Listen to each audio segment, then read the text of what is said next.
Okay. Hey everyone, I think we're live. Yeah. Hi. Hope yeah, thanks for joining us today. If anyone's here with us today to so I'm just going to do a quick introduction as usual. We are so welcome to today's Zoomcast. I'm here today with my co-host Antonina Mamzenko, and we are, along with Alice Chapman and Emma Collins, co-founders for Made for Documentary, which is a community and education hub for documentary family photographers. And if you don't know already, the business of documentary is now open for enrollment and turning chaos into art as well. The waiting list for that is now open too. And we have more courses coming up in 2022. So make sure you check out our website for more details. So the aim of these Zoomcasts is to bring you interesting guests that can share insight into a variety of different topics, from showcasing the amazing talents within the documentary family photography community to business experts. And today we have the lovely Lisa with us, who is an uber talented documentary family photographer from California, as we shall find out. Readings. And so we're going to start off, Lisa. We're going to start off and just basically ask, firstly, tell us a bit more about you and how you got started in documentary family photography. Well, thank you, Diana, for that lovely introduction from someone who I also greatly admire for their work, and also because you're so nice. So thank you for that. But yeah, what am I going to talk about? How I got started? Yeah, tell us a bit about you. And I mean, I just mentioned about me in California, and yeah. Well, I live in Northern California. I'm right outside of San Francisco. I've been here for, oh gosh, 20 years, over 20 years. I guess that officially considers me a Californian. Even though I may not consider myself a Californian. I started family documentary about 4 years ago. It really started as a journey in the documentation of my son, who is on the autism spectrum. I guess you should say I have 2 children before we launch into that. I have 2 children. My daughter Hannah is 15, and then my son Donovan is 11, and I have a husband and 2 fur children, my dogs Rufus and Chloe, who are somewhere and hopefully not going to bark for the next hour. I love that you refer to them as children as well. First. Oh, they're definitely especially the little one. Mr. Rufus is my baby. Anyway, so I started 4 years ago about documenting my son, who is on the autism spectrum. We were, crazily enough, when he was 6 years old, we decided we were going to do this big grand trip, 6 weeks across Fiji and Australia. And I thought, well, I should start taking pictures of this and posting it on social media to get people more acquainted with traveling with children on the spectrum and how, we need to raise awareness and acceptance and blah, blah, blah. But what I found as I started taking the pictures was that I really saw that I didn't care about posting on social media, but it didn't drive me. It wasn't like, I feel like there's people that post on social media because that's what drives them. And that's not what drove my journey at all. It was the art of taking photos and I picked up a camera on and off for years, but I'm also a little bit flaky as a person. And so I always felt like, oh, I'm never going to be good at this. What's the point? And so then I would just put it down and kind of forget that I had a camera. And then, years later, I'd pick it up again. But this time was different. I found that I was really enjoying it and I didn't want to quit. I wanted to actually give it a try for the first time in my life. And so I took a class, and the first class I took was with Lauren Mitchell. I don't know if you guys are familiar with her. through Quicken Moms. She is a photographer based out of Florida. She's amazing. Her work is amazing if you don't know her work. And she had this class. It was called Fill the Frame. I was actually in it with Gretchen Yost. Gretchen will remember. That's when I first met Gretchen. And it was about like filling the frame and, you know, documentary photography. I had no idea what I was doing and I was so terrible, but I loved it. I became obsessed after that. After that, I took the documentary approach with Felicia Chang and also Lauren and a couple others. And then, unlike most people, my journey did not begin with Kirsten Lewis, but it did eventually lead me to her. And then after that, I was like, oh, who should I spend big money with and mentor with? And then there was Kirsten. That's so interesting. So you launched straight into documentary. You never like photographed, apart from those sort of on and off times. You've never really taken pictures outside of the genre. You know, in the beginning, we all do that shit. Am I allowed to curse? It's okay. It's the watershed here. We all do that stuff, you know, in the fields and stand and pose. And I quickly, I mean, I probably did a handful of those and then was just like, absolutely not. This is not for me or what I want to do. And so, yeah, I really pretty much jumped straight into documentary. Plus with my son, I knew that, you know, there's an incident, and I've talked about this so many times, so I apologize if this is a boring story, but, you know, when we were in Sydney, Australia, I had booked a photo shoot with a flytographer. You guys are familiar with flytographer, at the Sydney Opera House for my family. And on the way there, Donovan had an epic meltdown, probably one of the worst he's ever had just in his life.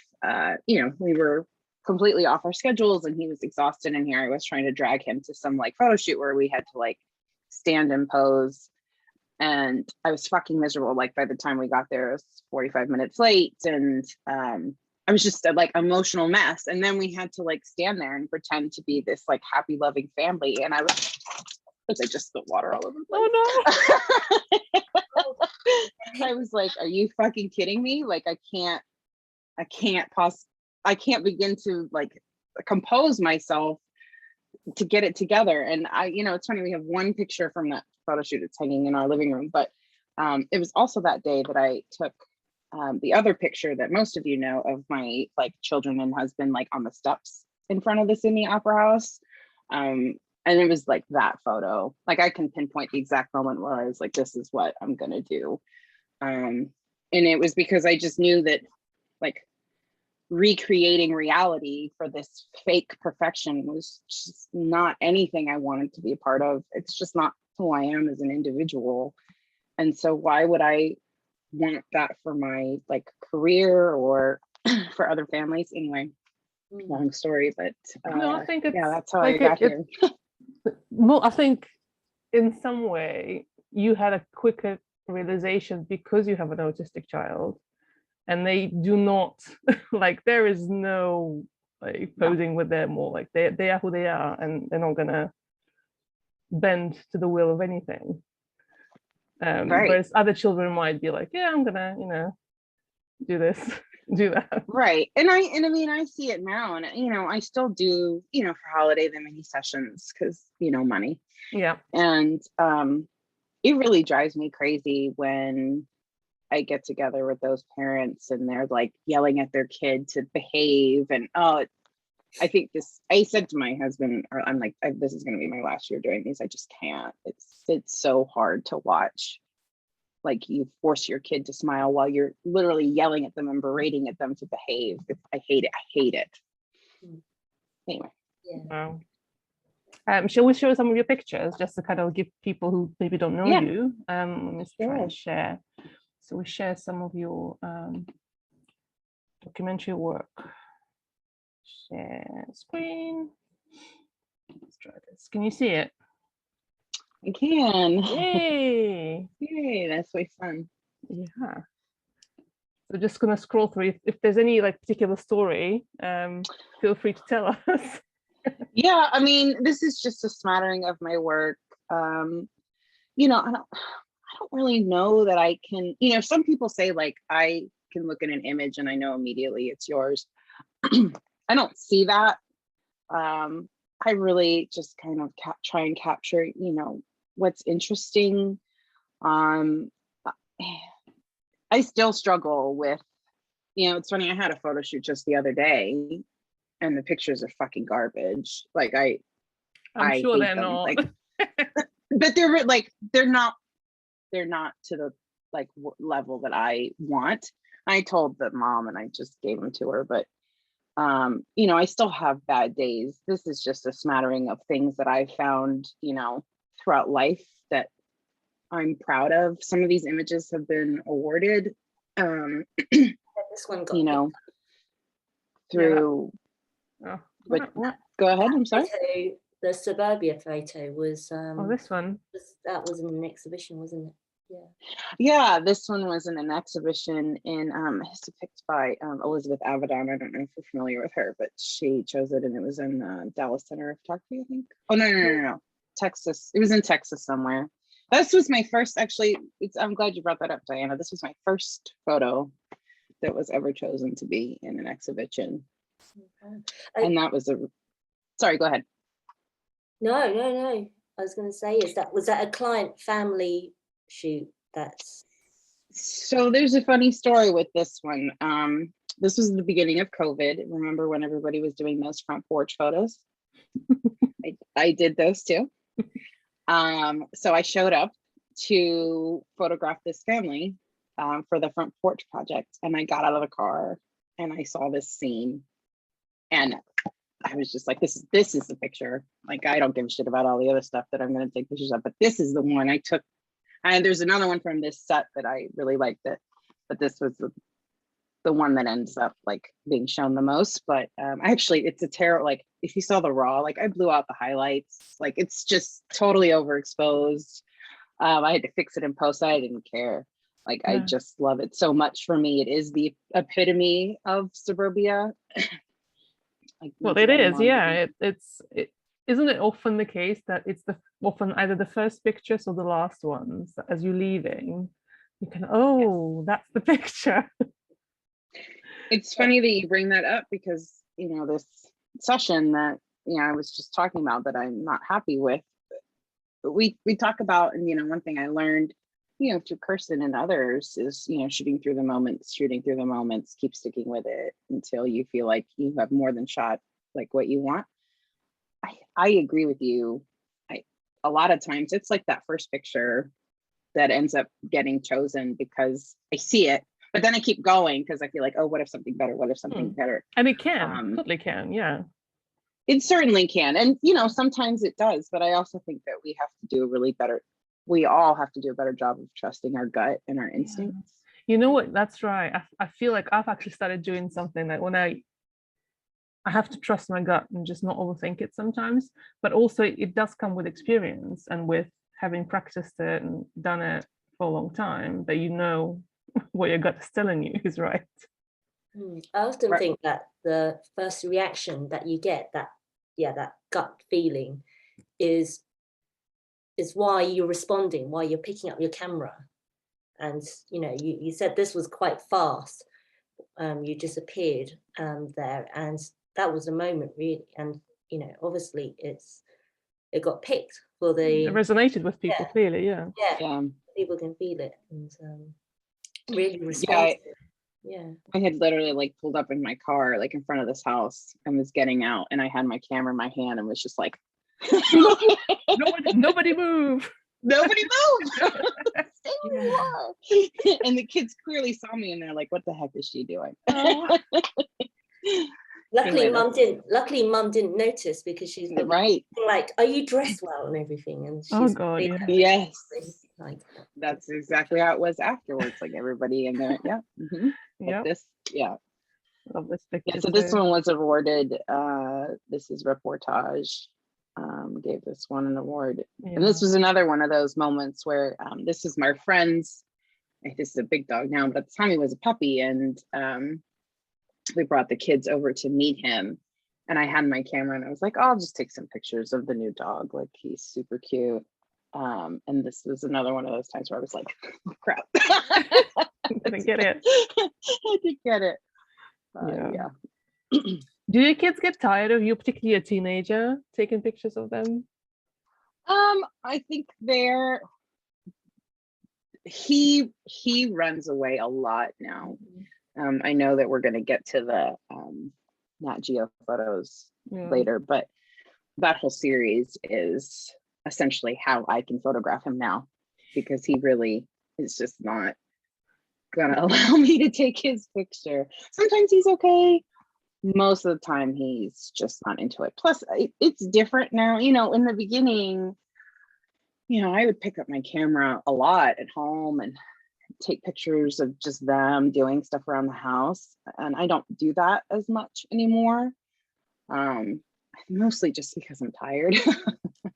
But so now it's not like the camera isn't as prevalent as much as at home. I've really gotten into, like, I love taking outdoor, like the next photo, like doing these like outdoor sessions. It's just what speaks. I love getting out into nature, especially with other families. I just had a session the other day. It's funny, the day after the one that I thought was shit, I met with another family and we did an outdoor, like just hiking in their neighborhood. And that one, fucking love all those pictures.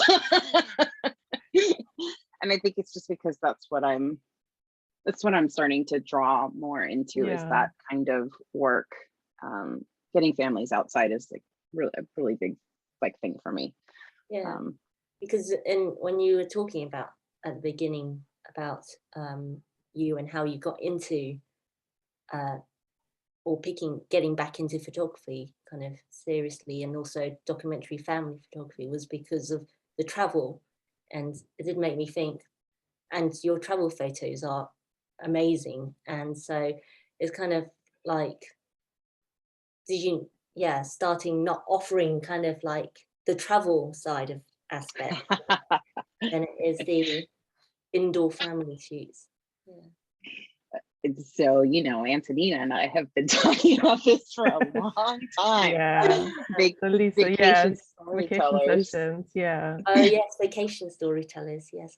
Yeah, it's definitely something. I think we all have our little things that make our hearts sing. And if it's an outdoor adventure, and if you're an outdoorsy family yourself, then that's like, obviously your heart is gonna be singing, right? While you're doing that. Right. I find that as well, because I'm quite outdoorsy, and I find that I'm drawn to pictures, like even when I share kind of pictures, it tends to be outdoors. My own pictures. It's not because I'm trying to avoid, but partly because it's a mess in the house. also it's just, I'm just love nature, so just being outside, and it's just naturally share. I've discovered that I really need to move to California because I love being in the water. Yeah. That's what I want to photograph. Just spunk me in the ocean or swimming pool. Yeah, I love it too. And it was something that, you know, I think vacation sessions, I think there's a lot of potential there. It's something that we had really started, you know, pre-COVID, really pushing for, and I had started making headway here in San Francisco with, you know, different concierges at luxury hotels, and we were really coming up with, you know, a plan to execute. And then COVID happened and it all just kind of went by the wayside. But I still, like, it still lives in the back of my mind. And, you know, I think it's one of those things we will, like, Antonina, it's gonna happen at some point. Like, we're gonna get to it, and it's gonna happen. You know, maybe not right now, but no, we'll get there. right now, like, no one knows really what's happening, because I've definitely not heard. My last vacation shoot was as London was shutting down in March of 2020. Right. With an American family, and it was empty streets, their flights were being cancelled. It was like a lot of fun. God. but it was quite surreal because I've never seen London that empty. And then we locked down like a few days after with the shoot. And I've just now starting to get inquiries for people coming back, but now we have travel restrictions again. Like, I don't know what's happening. There's a question here. Oh yeah, relating to outdoor. Sorry if I don't pronounce your name right. But Molly, I think so. Yeah. asked. Oh, and it's just disappeared. Sorry. Oh, No, I yeah. can see it. Do you book outdoor documentary sessions and day in a life sessions with families? If so, how do you market it? I'm sure people would love it, and not pose. I'm just Marketing. the name right. Always the question. Yeah. You know, these guys, speaking of business for documentary, might actually be able to answer that question more than I can. Because I mean, it really depends, doesn't it, Lisa? It really depends on where you are and what kind of stuff you're doing. Oh, so Molly who asked is from Baltimore, so is Oh, see you. Okay, so you know, it's something I'm still working on. I definitely have not nailed my marketing. I probably should sign up for their class. I know blogging helps. I know some people get a lot of traction with blogging and with posting on social media. I'll tell you, my business just literally comes from to me by osmosis. I feel like, but it's probably SEO. And I think you just have to share. Like, I'm not great at sharing, but when I do, I share what I want to shoot. You know, I don't share a lot of crap that I do that brings in money, because I don't necessarily want to continue, or I don't want people to think of me for that kind of work. I want people to think of me for this kind of work. You know, like the next photo with Donovan on the beach, like that was taken, you know, outdoors. And so I think it's just finding those people and how they look for things. SEO, I think, is a really big one. I did a survey once of like in a mom's group, it's more related to vacation photography. But I asked, you know, is this something you would be interested in? And like the respondents, like overwhelmingly said yes. And then I was like, you know, how would you like to hear about this? And they were like, oh, concierge tour group. But then I asked them, like, how do you book your own travel? 90% of them were like DIY, like we do it ourselves. So I'm like, well, clearly you're not going to be interested in what a concierge has to say to you. Like, you're going to want to find this on your own. So I think for this kind of thing, it's funny because I have 2 year in the life clients for this next year. I haven't marketed that at all. It just lives on my website. And both moms who found it were like, this is exactly what we've been looking for. And they both booked me, like, just like that. And because it was what they wanted. And so it's just getting in front of those people. Now, do I have the answer for that? No, because I'm still working on it myself. But I do think that if you put out there what you're looking for, it'll come to you. It may take a little while, but it'll happen. Yeah, I think there is a danger, like sort of looking for that silver bullet. Like, how do you do that? And trying to replicate what other people are doing, but we are all so different, and there's no like quick recipe. Do this, and everything's going to be okay. It does take experimentation. It does take, you know, sticking your neck out and trying things, and it does take like thinking, and like you've done, you think, well, what kind of client do I have? Do they research their own thing, or do they go to a concierge? Like, that's an important bit of intel to know about your potential client. So yeah, I think advice in general is just think about who your clients are and what they do to look for services. From my experience, it's SEO as well, though. Like, people who are going to travel somewhere, they're gonna just Google photographer in that location. Yeah. And you know, I do have an email list of families from various different sources that I've picked up over the years. I'm not great about emailing them, but I do find that, you know, I forget what the quote is, but the number of impressions that you put in front of somebody, like it takes a while and then they finally get it. Like, I have had people, you know, over time be like, hey, let's do this. I need to be better about emailing them, but I, you know, I think networking is a really good one too, and getting out like this. If you go down, not to this next one. Yeah, I'm just to- By the way, I really like this one. Is the one on the wall, the picture on the wall near the window, is that the one in Australia that was taken in oh, Australia? good eye, I was Diana. wondering that. That's the only one where it's slightly posed. So that it's like, That's it. That was that shoot. You know, I don't know if you can zoom in, but you know, we were actually smiling at that point. Yeah. And I had kind of gotten over the trauma of what had occurred. But yeah, that's the only picture we have. Yeah, but I also like this scene. I really like I mean it's just so this was COVID. This was April of last year.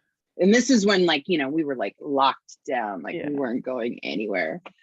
But you know what, like I think maybe last year we were still sort of, it was very clear what was COVID times and what were pre-COVID times, but right now that feels like just a normal scene to me. Just you're right.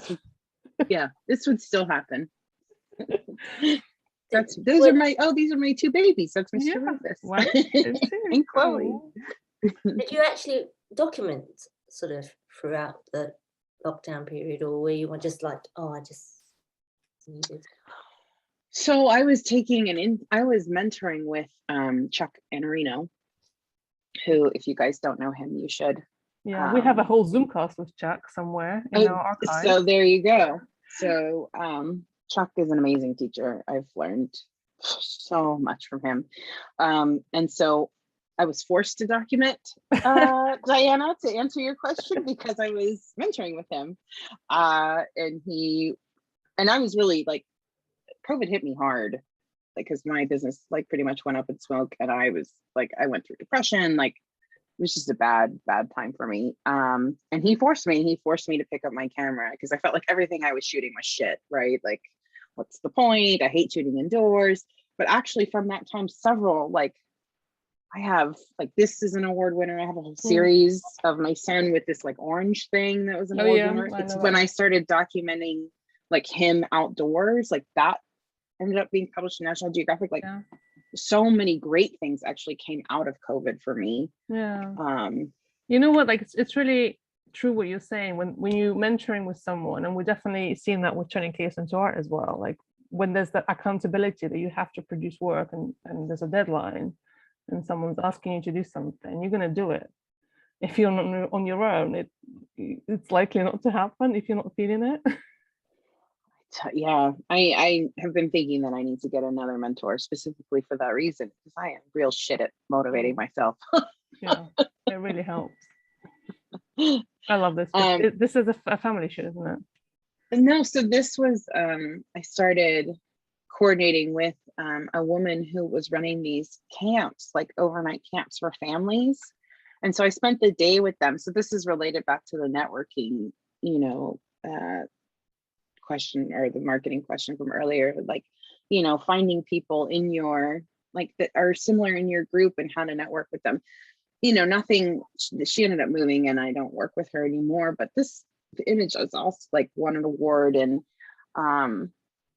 you know, I connected with those families, and I want to do more of this. Like, this is the type of work that I want to do and where I want to go. So I just need to, you know, continue to make headway into that particular channel and see what happens. Yeah. Is it like a day camp where they go somewhere and they just spend a day outdoors or something?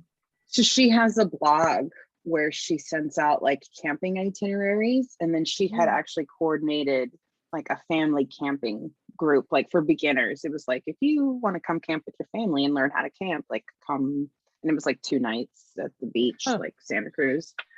But yeah, it was totally unique and different, and I was like, yeah, this is where I need to be going. So that sounds like a nice, because I definitely like need to sign up to a beginner camping. Yeah. Yeah, I do as well. We went camping. It was glamping. It wasn't even camping, it was glamping in the autumn, like end of summer, 2 nights. I Oh, was mhm. yeah, I was, by the end of the second day I was so done with it. Yeah. I actually forced my family to camp like way more this summer than they ever have, and my son loves it now. Like whenever we go, I think there's a photo, a couple of ones Yeah. down from one of our recent camping trips. Oh, my That son one loves and camping. Don't get me wrong, my son loves camping. Me. my husband and my daughter absolutely not. They hate it. We've got really- a tent that we set up last year in the garden, but that's the only time we've ever set it up in the garden, and it didn't really last. Oh dear. Yeah, so this was a camping trip we went on with friends Oh, this that's past so summer. It was just sweet. my son and I, and that's my husband's best friend and his children. That's Donovan's hands. There, you can't see him, but it was one of the best trips we've had. He's just so at peace in nature, and I think without being in front of that screen and having that device pull, like he just is totally calm. It's one of my favorite things to do with him is to get him.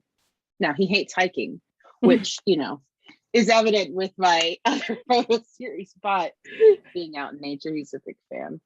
Is it your That's my teen? daughter. Yeah. Yeah, that's my daughter. So This does she picture, hide? Does she hide? she doesn't hide because there's the picture Yeah. in the beginning of her Yeah. like putting on her makeup, but this feels very much like I feel this when I look at her. This is her. Like she tries to put herself out there a lot, but she's had a lot of mental health challenges over the years, and it's actually something I started to document and still kind of do in a way, just like taking pictures of her. I call like this series Teenage Details, just like little things I pick up along the way. I don't know that it's a real series or just like me noticing her. Sketches Because of I a feel like, series from yeah, my son gets a lot of my attention just with the camera, but yeah, I try and pick up It's on harder her. with teenagers for sure. Yeah. The next one, the orange one. Oh my god, that's that one of one. my favorite photos of yours. Yeah. This was exhibited in France this summer. Deservedly so. Arlise, wasn't it? Yeah. Part of was that British Journal of Photography? Yeah, 1854 Media, British Yeah. Journal of So that was Photography. during the wildfires. So what? Tell us about photographing the wildfires. This was September of last year, also during COVID. It was an unprecedented year in California for wildfires, and we had this one day where because we get a lot of fog here in San Francisco, so what's called the marine layer had come in, but then all of the smoke from all of the wildfires was also pouring in at the same time, and what ended up happening is the smoke ended up sitting above the marine layer, and so the sun being filtered through it turned this whole sky orange. It was like one of those like rare phenomenons that, knock on wood, may never happen again. And it was just one day, but it was crazy. So I went out because I live like 4 blocks from the beach, San Francisco Bay, and there was these kids, they were playing in the water, and I couldn't believe it. I was like, what? Because the air quality actually wasn't that bad because the marine layer was blocking all of that smoke. It just looked crazy, and I saw them playing against this orange like water and sky, and it was just like, okay, it was one of those moments where I had to take the picture, and I saw the mom, she was standing there kind of watching me. I was like, is it okay if I take their picture? And she's like, well, you're not gonna be able to tell who they are, right? And I said, no, they're pretty far away. I said, what are you doing here? And she's like, well, these kids were promised a beach day like with their class or something, and she's like, and then it was canceled obviously because of the weather. She's like, but I wanted to come anyway, so that's why they were there. It's really apocalyptic, isn't it? And the competition that you won was all about climate, wasn't it? No, it was open walls. Okay. It wasn't the Decade for Change. Okay. It was kind of like an open call. Right. I mean, still, it's very telling of the times. Yeah. I think. And that's probably one of the reasons that, Yeah, I mean, it's, really love, because it's a surreal moment, yeah, and surreal. capture the surrealness of it, and those three people that are just kind of it's just like, yeah, Mars in an alien landscape. Yeah, Yeah, it is Mars. You're right, Diane. it is. It's, Yeah, I mean, I feel like, this photo will, like 20 years from now, it's like you can look at it and go, oh, that was that one day Yeah. in San Francisco, right? Like it will be a part of some sort of historical documentation. Oh, Not yeah. necessarily this photo, but this, this time period. They're pictures from this time. 2020 was tough for California, for sure. Right, I'm going to stop sharing this folder and then we'll look at some more pictures of yours. Let me just switch folders. So let's just continue the theme of outdoors and look at another series that you've actually had published in National Geographic. Yay! Yay. That was super cool. It was. And the whole story as well, like just reading about it, and sort of your advocacy for neurodivergent children and how places can make life for them easier, and the parents. This was a series that, again, I started photographing last year during COVID, and also during my mentorship with Chuck, who really pushed me to find something, find a topic that drove me, and start a personal project. And at the time, I didn't even really realize that it was a personal project. I just started noticing my son and his, being outside, his need to like take a break, and what that looked like.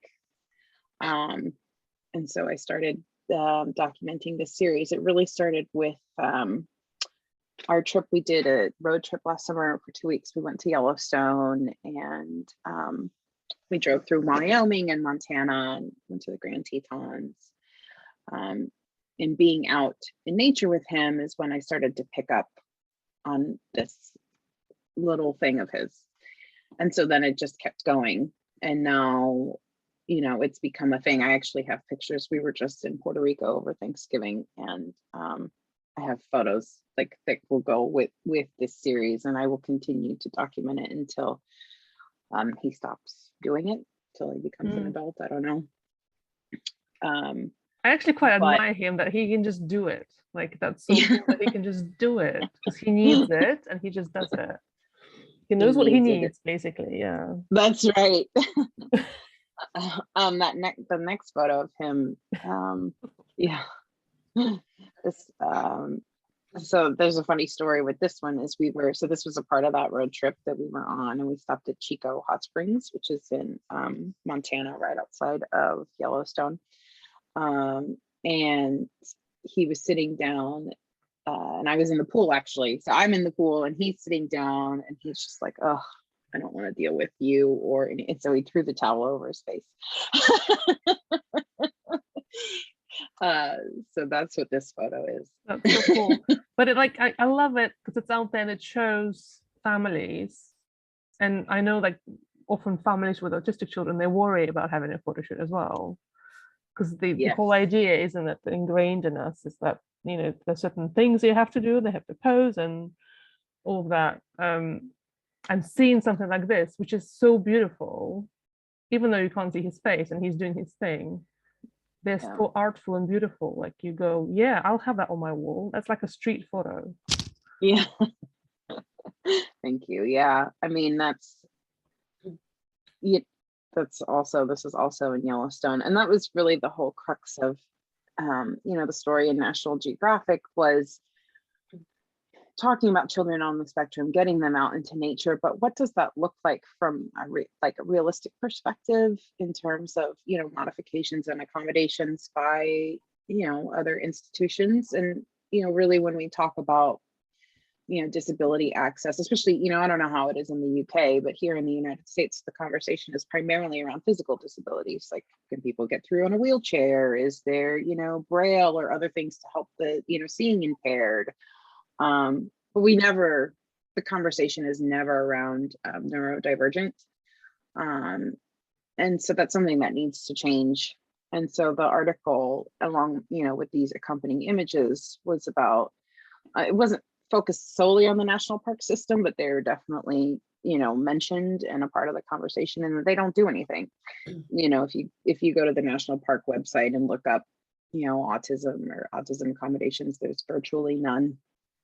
And places like Yellowstone, or really any of the big national parks, if you go back to the previous photo, this is at Hot Springs. So you have a kid that doesn't listen, or has a meltdown and throws up, like, there's literally like boiling water right on the other side of that little boardwalk, and there's no barrier, like no protection. There's really no place for you to go if you want to see this, environmental phenomenon, which is really amazing. But then, from a safety perspective, it's like, forget it. Like, it's like going to the Grand Canyon is the same thing. Like, there's no railing or nothing between you and like literally falling to your death. So the article, along with, the photos, is really about how can we change that? How can we make it easier for families to travel to these places with children who don't necessarily conform to, what is currently set up? And did you have what kind of response did you have to that? It was really good. Nat Geo published it digitally. They also sent it out. It was part of the travel group. They also sent it out as part of their newsletter, and they got, several responses from folks who, therapists and things, were like, I love this and I want to be a part of the conversation. And it's funny because my neighbor down the street, who I don't really know, she texted me like 3 days later and was like, is this you? And I said, yeah, how do you know? She goes, I don't know if you remember when I first, she's like, I'm an ABA therapist, and my father sent the article to me. She's like, this is wonderful. And I saw the name and I thought it was you. So I think that it resonated with people. Where the conversation goes from here, I don't know. But at least it's a starting point, right? Yeah. Magdalena is just asking, is that article available to read somewhere? So interesting. Yes, it's we can post a link later, but we shared it on Facebook some time ago, I guess. Yeah. What's the name of it, Lisa? It's National Geographic. I can't remember the specific title, but if you search for autism on like the Nat Geo website, it'll come, because they literally have 2 articles about autism. This is one of them. If Diana, if you find it, then just put I'm it in just the about to comment. go and search it. So Yeah. You can put it in there. How did it come about in the first place? Sorry, going back. We actually had a question from Katie about that as well. So I'm glad you guys asked that, because it actually came about from a portfolio review. So I don't know if you guys talk about those or have started doing them. It was something that I never felt I had anything to show. And I was working with a business mentor for a brief period of time at the beginning of last year, somebody outside of our particular genre. And I was showing her this work. And SDN, the Social Documentary Network, had portfolio reviews in April. And I was like, do you think I should show? I don't know that I have anything to show. And she was like, you do. And we talked about, so I created 2 groups of images, this, what I called traveling on the spectrum, these images of my son out in nature. And then I did the lived experience of childhood, which is more just like a generic, like family documentary photos, which actually made it into like the critical mass top 200, not to digress, but It's really cool. The photos of my son were shown to an editor who I happened to be paired up with during the portfolio reviews. She wasn't even she wasn't even in the travel department anymore, but she knew. We talked about, and she wasn't even. Diana, maybe you have a Facebook open. Sorry, no, I just pasted the link. Okay. Pasted the link I'm like, that's my voice. Sorry. She saw the pictures and she was like, I'm interested in this story. And I was like, oh, and I was shocked. Like, what?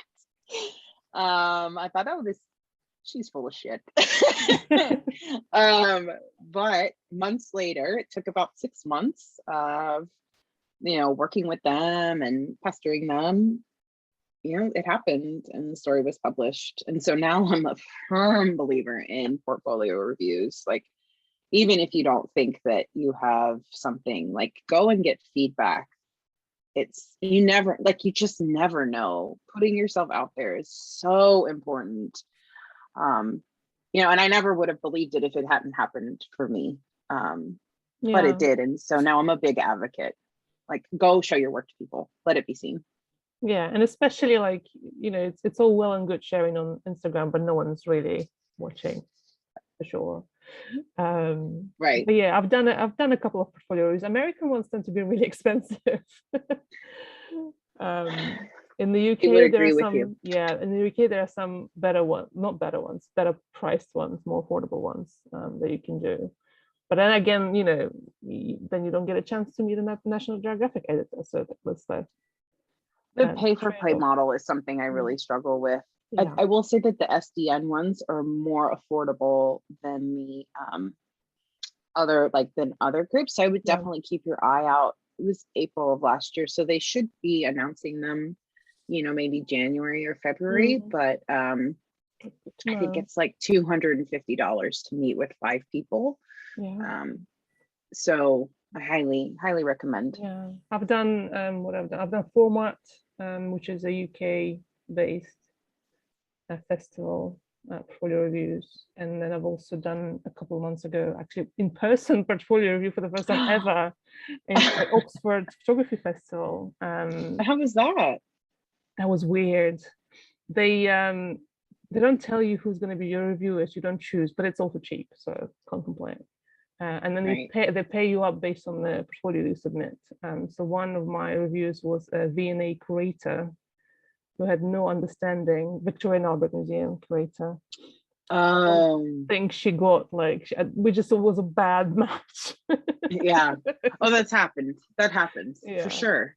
And another person was really engaged and really liked my work. So that's great. Yeah. So definitely, if anyone is sort of working on long-term projects, apart from sharing in peer groups, that's also very valuable, because you never know who might tell you a nugget of information that will help you develop your project further, and mentoring and all that, but also go into portfolio reviews once you feel like you have.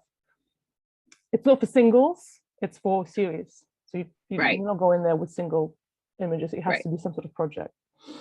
I was going to ask, for this particular, is this all the images you did for that, or it was just the images that you're showing that were in the article, or did you present more basically for the portfolio review? And then, did you maybe go back to the portfolio review, and that's you brought along the images that you created, and then did they then create some? Yeah, so I will say that that's one good thing that came out of COVID. To Antonina's point, before COVID, I think all portfolio reviews were in person, which made them even more expensive to be a part of, because you had to travel and print and all this stuff. But with COVID, they moved to virtual.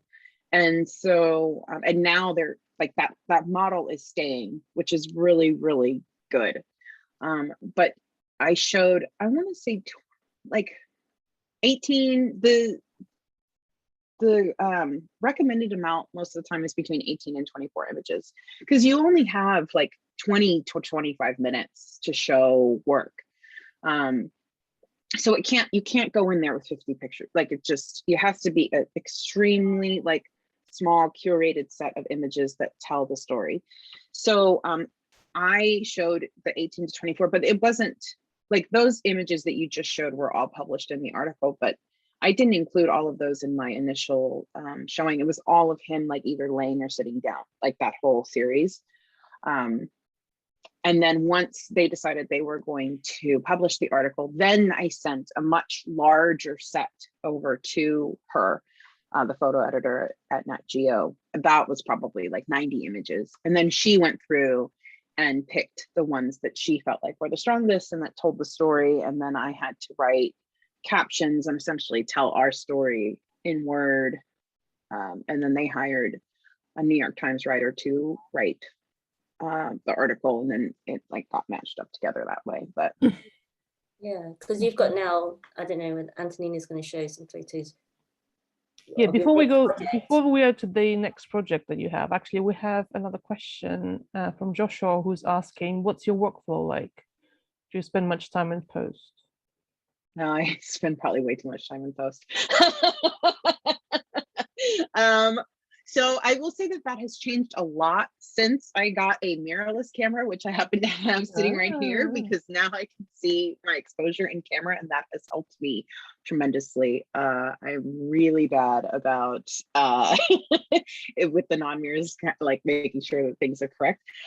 So essentially my workflow is I go and I shoot, I come home, I download the images to a card, and then I use Photo Mechanic, which is what you guys are showing today, to go through and make my initial selects, and then I import them into Lightroom, and then I edit, and then I select even more from there. Sometimes, you know, I'm one of those people where sometimes a picture comes together for me after I've done the editing process. Like I mean, there's people who are like, get it right in camera, getting it right in camera, and I think that that is absolutely fucking fantastic if you can do that. I am not there yet.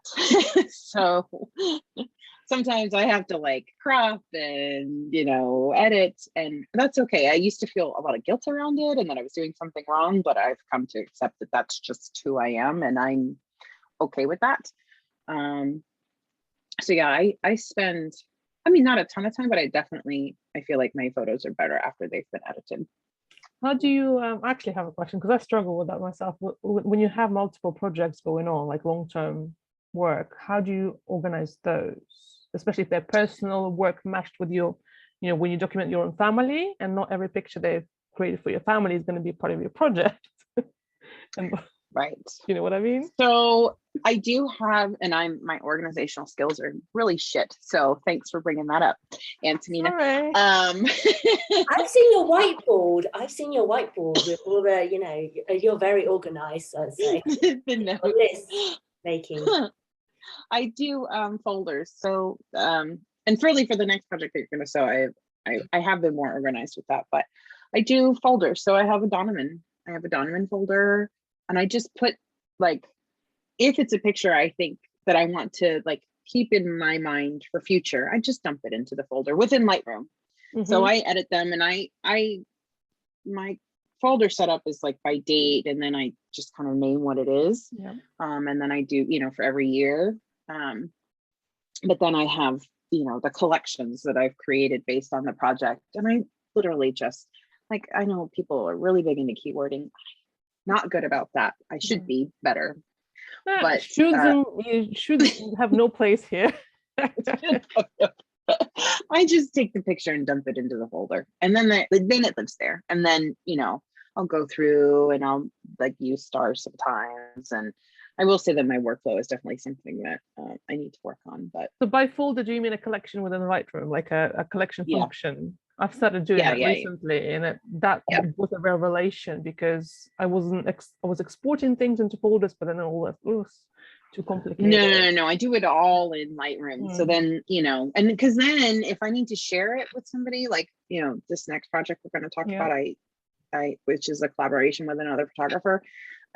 We share, like, we each have our own light, so then we can share the links with one another, and it just makes life much easier. So I will say that the collections, creating those collection folders, is really big part of my process. And you can also re-edit them if you have to, I guess, like if they live in the collection and not a JPEG. I just keep it all in Lightroom, because if I try and do it offline, it's like, forget it. Forget it. Right, let's talk about this other project that we keep talking about. That's quite different to the other stuff. It's more conceptual, so tell us about that. Yeah, so this project is in collaboration with another photographer, and we don't need to read all of the words. It's just, I wanted to show how it was coming together. So in brief, my father has terminal cancer, and he is obviously dying, but he lives by himself on the East Coast. My parents are divorced and I'm an only child. So I'm the sole person responsible for his essentially end of life care. And so I've been traveling back and forth a lot over the last few months to Georgia, kind of figuring out what to do and how to do things. And it's definitely been a struggle for me emotionally, mentally. It's exhausting.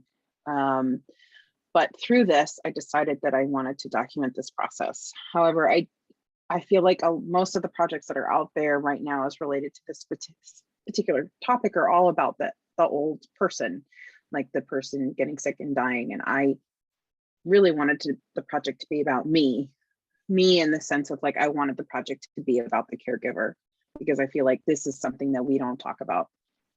And in this country, you know, I don't know how it is in the UK, but in this country, elderly care is complete shit. And we don't do anything for our, I mean, it's just you either, if you have a lot of money, you're fine. Or if you're like poverty level poor, then, you know, resources step in. If you're anywhere in the middle, forget it. You're like basically on your own. And so I contacted photographer Stefana Farrell. I'm sure you guys know her. Yeah. She's based out of Florida. She's a beautiful documentary photographer. And I asked her, I said, do you want to be a part of this project? I want you to come up here and document me doing these things. And then from my perspective, I want to create images that are more emotive and feeling and talk about what I'm experiencing while you document like what's happening. And so that's what's essentially come together now as the project continues. We'll be there in, I don't know, a week and a half. She's coming up again, and this time it'll be my whole family there. And then you know, it's been tough trying to figure out our roles because she also can't go in the hospitals because of COVID. And so, you know, anyway, but I think ultimately we decided that I'm going to stick with the conceptual and she's going to stick with the documentary.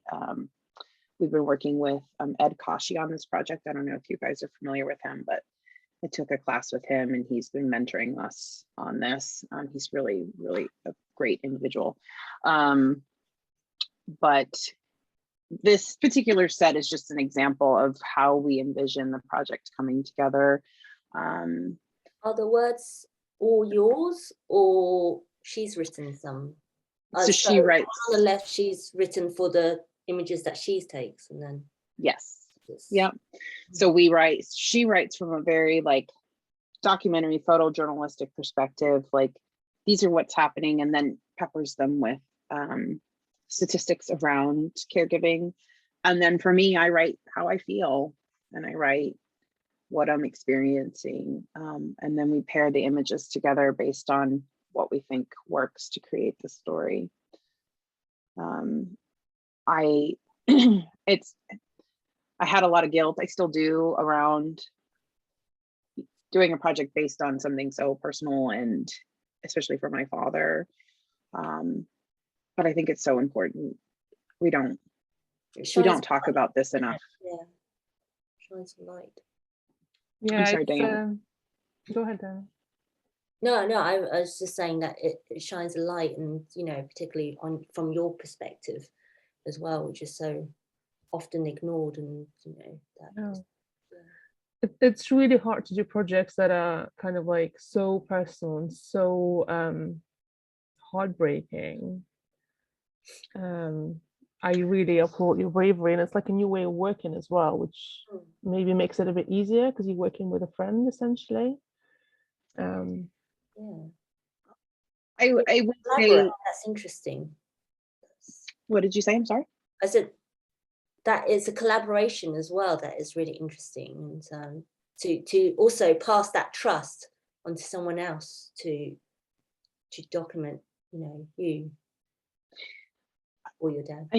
I knew when I had this idea that she was the person that she's my person for this project. Like there was nobody else that I knew she would handle it with ease and grace. And I consider Stefana one of my best friends. Like she's just such a lovely individual.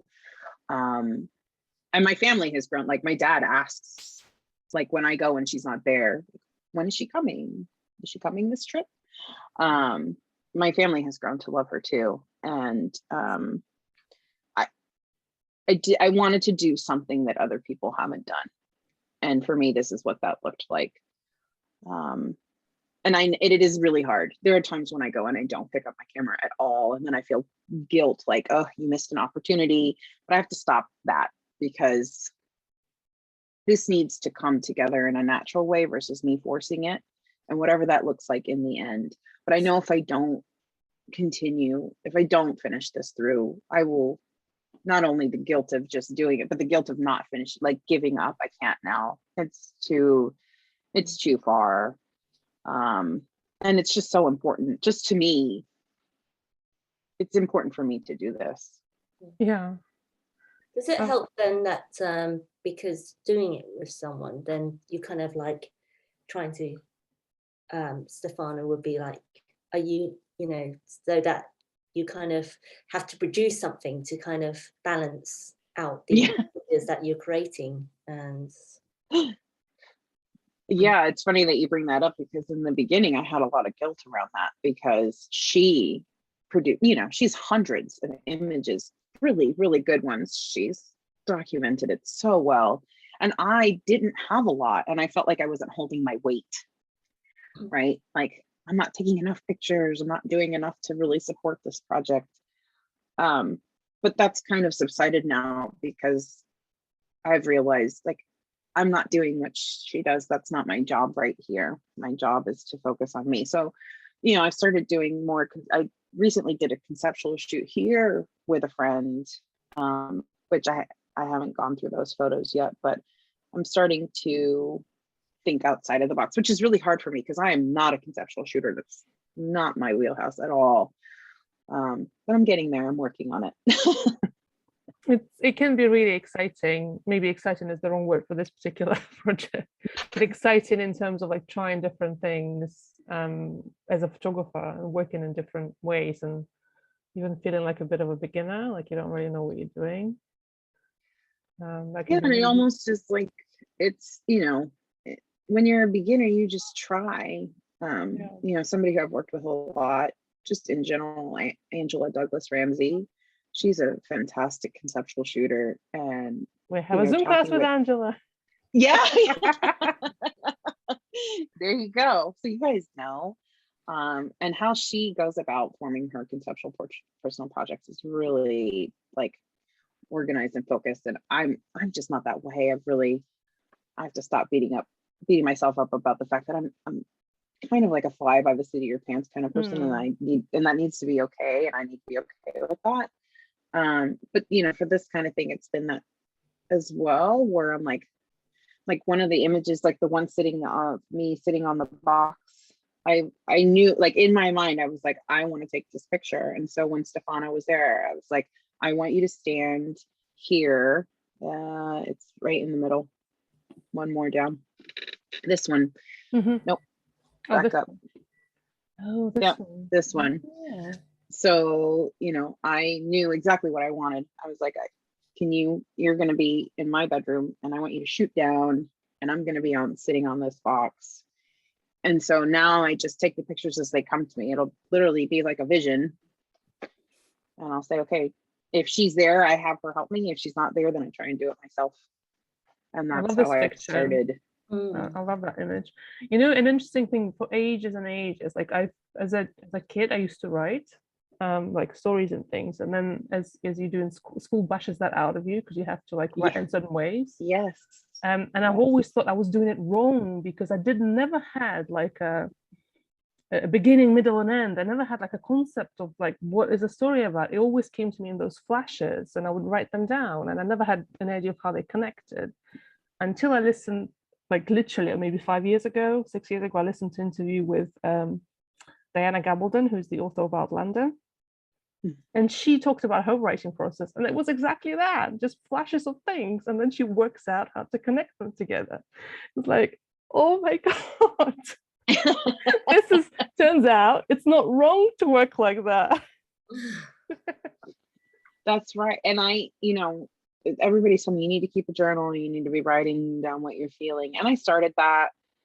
I couldn't keep it up. I'm not a journal person, but I agree with you when it comes to the writing as well. I also just like, what am I trying to say here? Like, what do I feel? And just write it down.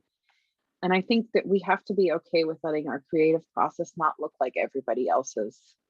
And we need to be okay with knowing that if you trust your gut and you follow your instinct, like your creative process will come through, and whatever that looks like is okay. Yeah. Even if it looks like stumbling in the dark. Even if it looks like stumbling in the dark, you'll figure it out. Yeah. That's really inspiring.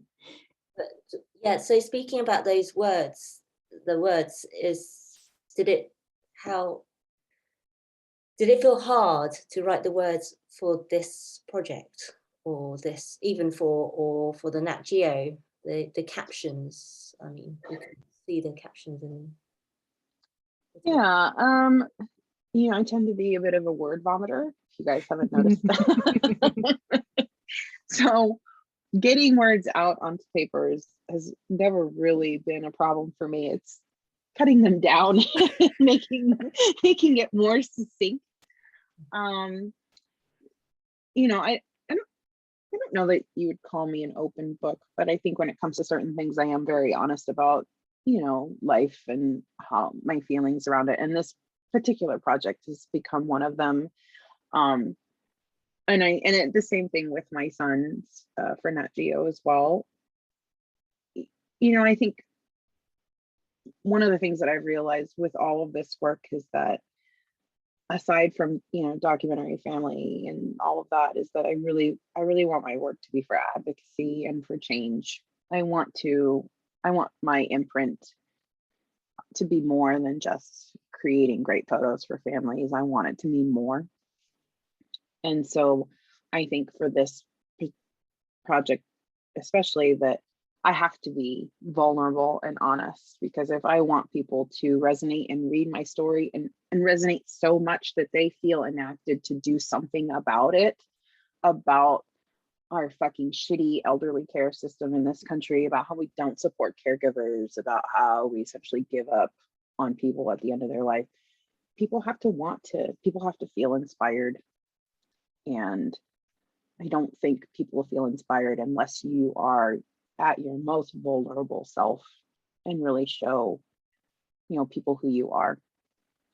So yeah, that's beautiful. And it's so important. We always say a picture is worth 1,000 words.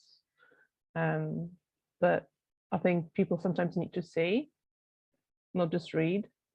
And there is research that I think says that people do resonate more with individual stories as opposed to like statistics and numbers and all those big abstract things. It's the one individual that if people kind of latch onto, and then they get it, essentially. And that's part of the reason why I, partnered with Stefana, because I think statistics are really important. I totally agree with you though. I think you need both. And that's why for this project, I really wanted it to be encompassing of all of those things, like my personal story, as well as what that reality looks like for the greater population. Because it's one thing for me to say to you, like, my parents are divorced, it's just on me, blah, blah, blah, it's so much work. But then it's another thing for me to say that to you, encompassing with the fact that, 75% or whatever the number is of my generation is also going to experience the exact same thing, because we don't have any like safety nets in place for them. Like that kind of makes the topic much bigger, and I think it resonates more. Definitely. Well, my phone just ran out of battery, so I can't look at any questions, but I don't think we had any. I don't think there's any more, but I think we've covered all the all the main all the questions that we wanted to ask you. Thank you so much, Lisa. Can I just ask one last question? Sure. Where's Lisa's ambition go next? We talked about vacation photography, we talked about family and exhibitions, and then this just advocacy, and I mean, Yeah. do it all. It's funny because as Antonina can attest, I have big grand ideas. So yeah, my execution is not always there, but it is there. You just have to prioritize. it just takes time. So I have to be kind to myself. 4 years though, you've just started getting into this. I know. It's I just know. so. You know, I will say, so for this, I've been thinking a lot about this because, you know, it's the end of the year now and 2022. What is that going to look like for me? I really need to focus on it. There's two things that I really need to do. There's my father and his care and what that looks like, and just managing through until the end, however long that may be. And then I need to figure out my business. I need to focus more on it. I need to do a better job of marketing and getting myself out there, because from an income perspective, like I have to work. I will continue to do portfolio reviews. I will continue to share the project about my father. I think that, you know, when I think about personal projects, like that's the one that I'm going to put all of my energy behind. I have to stop like trying to do all the things and really just target a couple of things. And so when I think about next, those are the two things. It will be finishing this project, caring for my father, and then it will also be figuring out how to manage a business at the same time. And what that looks like. Piece of cake.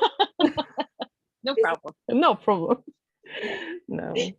It'll be fun. Much, Lisa. That was Thank you so much, Lisa, and thanks everyone for watching. If you're watching on replay, we will post Lisa's website in the chat as well, so you can check her work out and follow her on Instagram.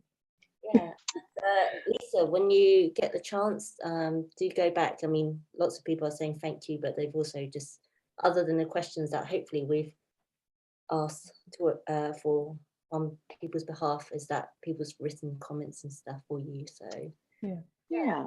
let's read it. Yeah. I will Okay. go Well, for bye sure. everyone. Yeah, Thank you guys so much. Thank you for having me. You both are so lovely.